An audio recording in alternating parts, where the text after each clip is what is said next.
নমস্কার বন্ধুরা, life with Adrija চ্যানেলে আপনাদের সবাইকে স্বাগত। কালী পুজো আর দিওয়ালি তো কবে চলে গেছে, কিন্তু কিছু স্মৃতি দেরিতে এলেও তার আলোটা একই থেকে যায়।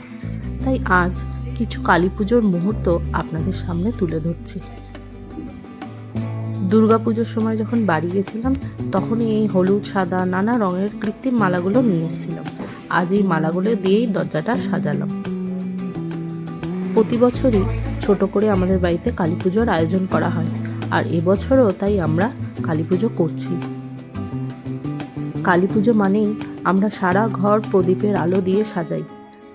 এই বছর কালী পুজোতে আমাদের সাথে ছিল আমার দিদি, তাই অদ্রিজা তো ভীষণ আনন্দে ছিল। ও আর ওর মিমিম মিলে এই সমস্ত প্রদীপগুলোকে একসাথে সাজিয়েছে। এই হলো আমাদের ব্যালকনি, যেটাকে আপনারা আমার ছোট্ট বাগানও বলতে পারেন। সেইটাকেই সুন্দর লাইট দিয়ে আমরা দিওয়ালির দিন সাজিয়েছিলাম। চারদিকে শুনতে পাচ্ছেন তো, বিশাল বাজির আওয়াজ আসছিল, প্রচুর বাজি ফাটছিল ওই দিন। প্রদীপ দিয়ে আমাদের সারা ঘরটা সাজানো হয়েই গেছে, আর ব্যালকনি দিয়ে বাইরেটা দেখতে এত অপূর্ব লাগছিল। প্রত্যেকটা ফ্ল্যাটে, অ্যাপার্টমেন্টে সবাই তাদের ব্যালকনিটা রঙের আলো দিয়ে সুন্দর করে সাজিয়েছিল। আর এখানে এখন অদ্রিজার পাপা মায়ের আরতি করছে। পুজোর দিনটা সত্যি আমার খুব ভালো লাগে। আসলে এই দিনটায় চারদিকটা শুধু আলো আর আলো। সবাই সবার নিজের ঘর সুন্দর করে প্রদীপ দিয়ে সাজিয়ে তোলে। আমাদের ঘরের পুজো প্রায় শেষ হয়ে এসছে। এবার সামনেই এখানে এক জায়গায় পুজো হচ্ছে, সেখানে আমরা সবাই মিলে যাব অঞ্জলি দিতে। এরপর আমরা সবাই মিলে ঠাকুরকে প্রণাম করেছি। তাই অদ্রিজাকেও বলা হয়েছে যে ঠাকুরকে প্রণাম করো। তাই ও ঠাকুরকে প্রণাম করছে ওর মতো করে। জন্য ওর পাপা কিছু বাজি নিয়ে এসছে, সেই বাজিটাই ওর পাপা ওকে ফাটিয়ে দেখাচ্ছে। কিন্তু ও দূর থেকে দেখে মজা পাচ্ছে, কিন্তু সামনে এসে ধরছে, ভয় পাচ্ছে। মধ্যে ঠাকুরের পুজো হয়েছে তো, আর অদ্রিজা ঠাকুর দেখলেই নমো নমো নমো নমো করে। আর ও ঠাকুরকে না ঠাকুর বলতে পারে না, ও বলে কাকুর, কাকুর নমো নমো। এই দেখুন না, এখানে ও ঠাকুরকে নমো করছে আর ওর পাপাকেও সেই নমো করিয়ে দিচ্ছে। বিশাল বাজি ফাটছে, তাই ও ব্যালকনির দিকে যেতেও ভয় পাচ্ছে। চলুন এবার আমরা সবাই মিলে পাশে যে কালী পুজোর আয়োজন করা হয়েছে সেখানে যাই। আসলে কলকাতায় বা ওয়েস্ট বেঙ্গলে যে বড় বড় করে কালী পুজো করা হয়, বা গলিতে গলিতে ছোট ছোট করে নানা জায়গায় পুজো হয়, সেরকমভাবে এখানে ব্যাঙ্গালোরে হয় না। এখানে অনেক বেঙ্গলি অ্যাসোসিয়েশন আছে, যারা কালী পুজো, দুর্গা পুজো, সরস্বতী পুজো এরকম পুজোর আয়োজন করে থাকে। সেরকমই এক অ্যাসোসিয়েশনের পুজো আমাদের বাড়ির পাশেই হয়, আর সেখানেই আমরা সবাই মিলে এসেছি অঞ্জলি দিতে। প্যান্ডেলে এসে দেখি মায়ের অঞ্জলি চলছে, আর একটু লেট হলেই হয়তো আমাদের অঞ্জলি দেওয়াটা মিস হয়ে যেত। খুব সুন্দর করেই ওরা প্যান্ডেলের ডেকোরেশন করেছিল, আর সিটিং অ্যারেঞ্জমেন্টটাও খুব ভালোই ছিল। চারদিকে আমি দেখছিলাম অনেকগুলো স্টলও ছিল, যেখানে খাবার দাবারের ব্যবস্থাও ছিল।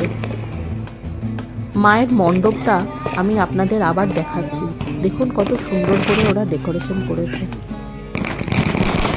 যে মাঠটার মধ্যে ঠাকুরের প্যান্ডেল করা হয়েছিল, সেই মাঠটা ছিল বিশাল। এখানে এক সাইডে ঠাকুরের যেমন প্যান্ডেল ছিল, নানা রকম স্টল ছিল, তেমন পার্কিংয়েরও জায়গা ছিল। আর মাঝখানে বাচ্চারা ওদের বাড়ি থেকে আনা সমস্ত বাজিগুলো ফাটাচ্ছিল। এখন ঠাকুর মশাই মায়ের আরতি করছেন। এখানে ঠাকুরের এখন আরতি হচ্ছে, যজ্ঞও হয়েছে। তারপর সবাইকে যজ্ঞের টিপ আর চরণামৃত দেওয়া হবে। আপনারা সবাই দেখছেন তো মায়ের মূর্তিটা কত সুন্দর।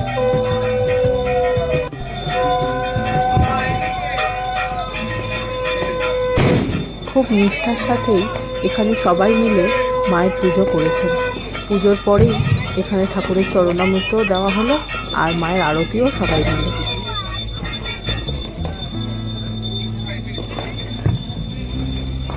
গত বছর অদ্রিজা খুব ছোট ছিল, তাই ওকে নিয়ে এখানে আসা হয়নি। এই বছর তো একটু বড় হয়েছে, আর এখানে সাথে আমার দিদিও ছিল, তাই সবাই মিলে একসাথেই আমরা এখানে মণ্ডপে এসেছিলাম। আর এসেও খুব ভালো লেগেছে।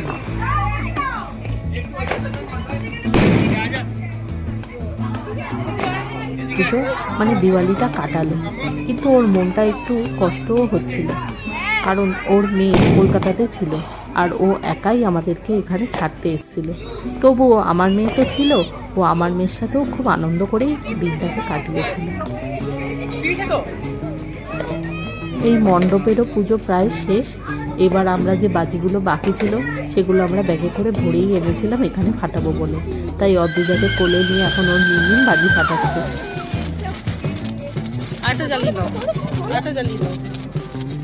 এখানে বাচ্চারা বড়রা সবাই মিলে নানা রকমের নানা ধরনের বাজি ফাটাচ্ছিল, আর সেই দেখে দেখে অদ্রিজার ভয়টা অনেকটাই কেটে গেছিল। ব্যাঙ্গালোরে চারপাশে আপনি সেরকম কালী পুজো হয়তো দেখতে পাবেন না, কিন্তু দিওয়ালি সেলিব্রেশন এখানে বেশ ভালো মতোই হয়। আকাশটা পুরো আতশ বাজিতে ভরে আছে।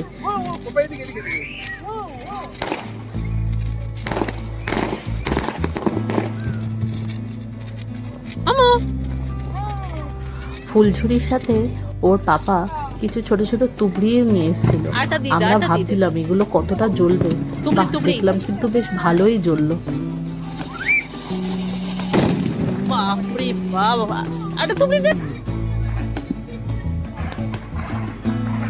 আমাদের বাজি ফাটানো প্রায় শেষ। এবার চলুন ভোগ খেতে যাওয়া যাক। ভোগের ওখানে দেখছি লাইনও পড়ে গেছে।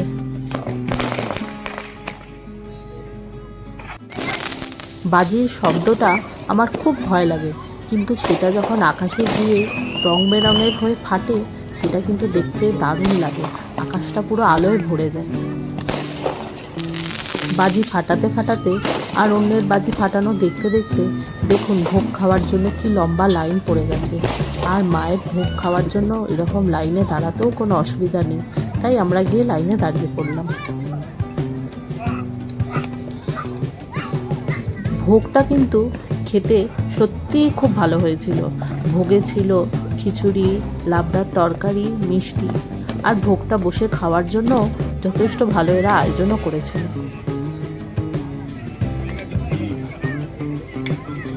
এই বেঙ্গলি অ্যাসোসিয়েশনের যারা মেম্বার তারাই এখানে সবাইকে ভোগটা বিতরণ করছিল।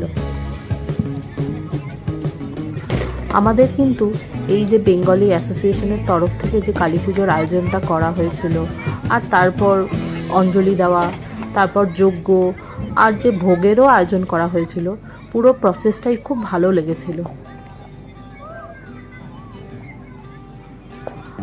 আমাদের এখানে ভোগ খাওয়া হয়ে গেছে, আর অদ্রিজাওকেও একটু মিষ্টি খাইয়ে দিয়েছি। এখনও নিজের মতো খেলছে। চলুন আপনাদের চারপাশটা একটু ঘুরিয়ে দেখাই। মায়ের মণ্ডপটা এখন আর ভিড় নেই, অনেকটাই খালি হয়ে গেছে। চলুন আপনাদের আরো ভালো করে একবার দেখাই। দেখছেন তো পুরো মণ্ডপটা, আর মাকে ওরা কত সুন্দর ফুল দিয়ে সাজিয়েছিল। আজকের দিনটা কিন্তু খুব আনন্দেই কাটলো। কিন্তু এবার একটা দুঃখের কথাও ছিল, কারণ কালকে অদ্রিজার মেয়ে চলে যাবে কলকাতায় ফেরত। সবাই মিলে আমরা দিনটা খুব মজায় কাটালাম। অদ্রিজাও খুব মজা করেছিল দিওয়ালির দিনটাতে।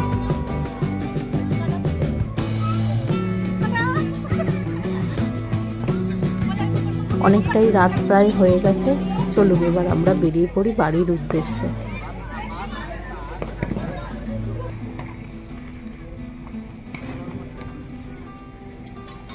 ব্যাগের মধ্যে তখনও কিছু বাজি পড়েছিল, তাই সেগুলোই অ্যাপার্টমেন্টে ফেরত এসে নিচে দাঁড়িয়ে সমস্ত বাজিগুলোকে ফাটিয়ে দিলাম।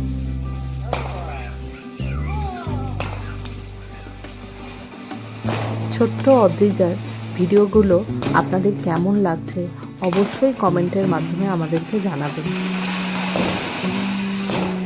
ওকে নিয়ে সারাদিন যে কিভাবে কেটে যায়, সময়টা কখন চলে যায় বুঝতেই পারিনি। আজকের দিনটা কিন্তু বেশ ভালোই আনন্দ কাটল। পরের দিন ভোরেই অদ্রিজাকে নিয়ে আমরা সবাই চলে এসেছিলাম এয়ারপোর্টে, কারণ ওর মিনমিন এবার কলকাতায় ফিরে যাবে। অদ্রিজা তো এখন কিছু বুঝতে পারছে না, কিন্তু আমাদের সবারই মনটা খারাপ হয়ে গেছে। আমার দিদি তো কেঁদেই ফেলেছিল অদ্রিজাকে ছেড়ে যাচ্ছে বলে। ভিডিওটা আজকে এখানেই শেষ করলাম। কেমন লাগলো অবশ্যই আপনারা কমেন্টে জানাবেন।